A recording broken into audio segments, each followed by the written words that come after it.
आम्ही लढून गोरगरीबाच्या लेकरांना चटणी भाकर खाऊन तिथून GR आणलाय. तुम्ही त्यासाठी चॅलेंज करणार आणि ते कोणाच्या बापाला चॅलेंज होत नाही. TV 9 ला जाहीरपणे सांगतो मी, चॅलेंज कोणचा होत असतो ज्याला कुठलाच आधार नाही. आणि असा एखादा GR घेतला त्याला चॅलेंज होतं. याला आधार आहे हैदराबाद गॅजेटचा, कोणाचा बाप आला तरी चॅलेंज होत नाही.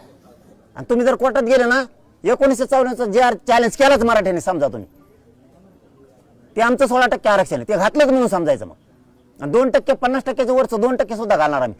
तुम्ही जर आमच्या लेकराला असं खेळणार असले, असं विष पाजणार असले, तर मग आता आम्ही तुमच्या लेकराची नाही कदर करत केली आता लय दिवस. म्हणजे आमचे नोंदी असून आम्ही लढून मिळवलं तरी मिळू देत नाही. तुम्ही फुकट घेता. 16% आरक्षण कोणाचं आहे, कोणाचं खाता तुम्ही ते? मंडळात तुम्हाला 14% आरक्षण दिले.